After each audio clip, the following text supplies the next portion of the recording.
Today is Eric Adams' first day as mayor of New York City. He was sworn in last night after the ball drop in Times Square. Now Mayor Adams is making his first address to New Yorkers from City Hall. Let's listen in. Sanitation, who worked to safely deliver a successful celebration. And I want to recognize our nurses and other hospital staff who are working hard to keep our city open 24 hours a day by caring for patients ill with COVID and other illnesses. These past 2 years, our city workers, including educators, agency personnel, and all the women and men who keep New York running, have made sacrifices for their city again and again. Every day I am in office, I will remember their commitment to the city and be inspired by it. I say thank you.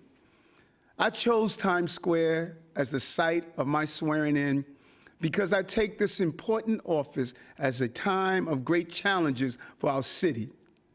And I wanted New Yorkers and the world to be reminded of two things right away as my administration begins. First, that despite COVID-19 and its persistence, New York is not closed. It is still open and alive because New Yorkers are more resilient than the pandemic. And second, that New York can and should be the center of the universe again, bustling, thriving, electric with the energy of people, and patient with the imperfect world, sharpening and shaping it, leading it to something better through this sheer will and talent. We all need that reminder right now.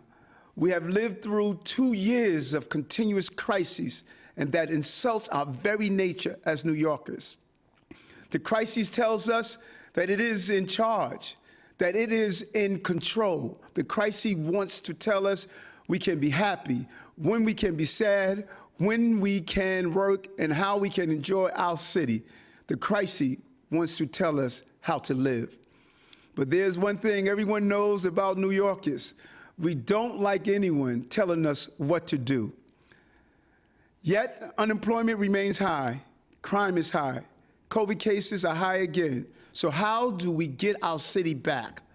My fellow New Yorkers, the answer is simple. We will get our city back by making a commitment to each other right here, right now, beginning today. This will be our New Year's resolution. We will not be controlled by crises. Instead, we'll make this city better every day through actions big and small. Getting vaccinated is not letting the crisis control you. Enjoying a Broadway show, sending your kids to school, going back to the office, these are declarations of confidence that our city is our own. Of course, government must do its job to allow New Yorkers to make these choices safely. And government must do better. Our government has been dysfunctional for far too long, and it created its own crisis long before COVID. Whether it was crime-ridden communities, poor schools, economic inequality, or racial injustice, our problems have been normalized for generations while New York's government struggled to match the energy and innovation of New Yorkers. That changes today. I promise you one thing, New York. I will make our city better every day by making our city government better every day. That does not just mean grand plans and proposals. It means weeding out the waste and eliminating the inefficiencies. It's about accountability. This may seem like an obvious approach, but it is so practical that it has been forgotten. And now is the time to be radically practical, because a better city is not just about doing something new. It's about doing something right. It's not about showmanship. It's about showing up. That is why the theme of my first 100 days is GSD, get stuff done. And I have assembled a government that will solve New York's problems because it understands New Yorkers. My administration looks like the city it represents. It's diverse and includes individuals who struggled here just like so many of you, often failed by the very system that now oversee. I am one of them. I am one of you. My mother worked as a cook and a house cleaner, barely keeping a roof over our heads and food on the table in South Jamaica, Queens. No matter how hard she worked, I was bused to school because our school was failing. I was ridiculed because I had an undiagnosed learning disability. I was a dishwasher and a clerk, and I went to school at night to get my degree before becoming a cop.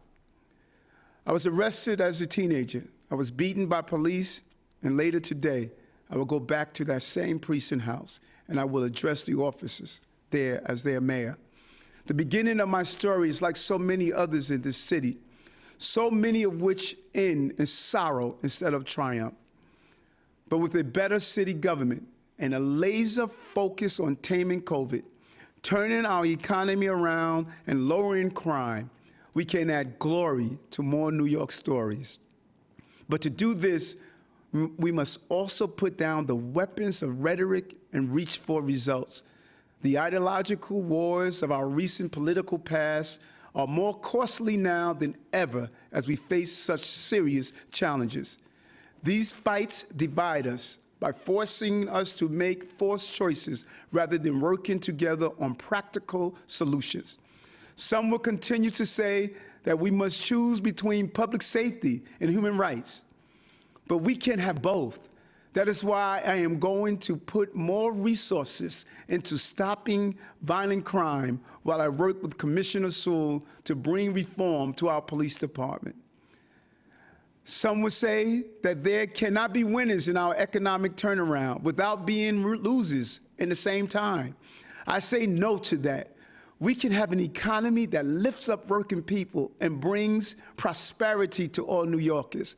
And that is why I will work with big employers, small businesses, unions, everyday workers to remove whatever barriers lay in front of them so they can thrive. And some would say that we must choose between shutting down our city and endangering New Yorkers with COVID. I say no to that as well. This is 2022. Not 2020. With vaccines, testing, and treatments, we have the tools now to live with this virus and stay healthy if we all do our part to keep each other safe. So we would choose not to make forced choices.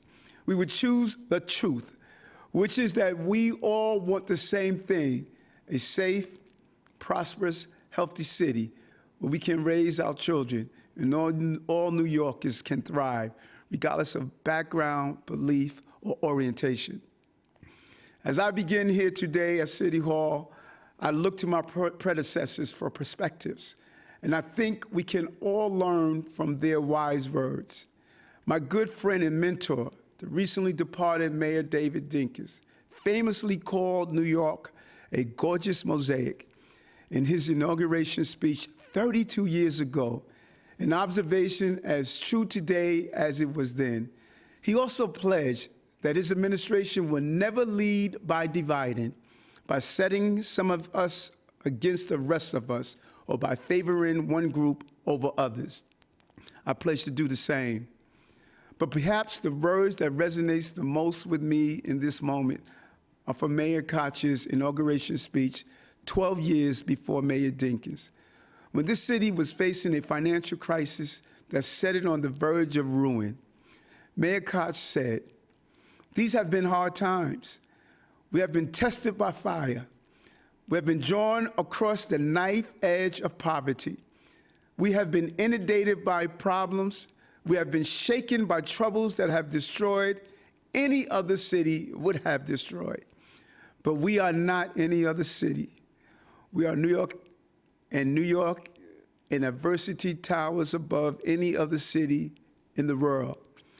And Mayor Koch added, "New York is not a problem. It's a stroke of genius. I know and you know we are." I agree with him then as a boy. I agree with him now. So today we remember our strength. We face our fears, and we start anew, confident that crisis will not define us. The last 2 years have trapped our spirit and is begging to be let out. We have been stifled. We have been asleep. But we are a city of 9 million dreams, and we're about to wake up. cannot wait to greet this new day with you. I thank you from the bottom of my heart, New Yorkers. My mother has transitioned in April during the campaign season, and she's no longer with me physically.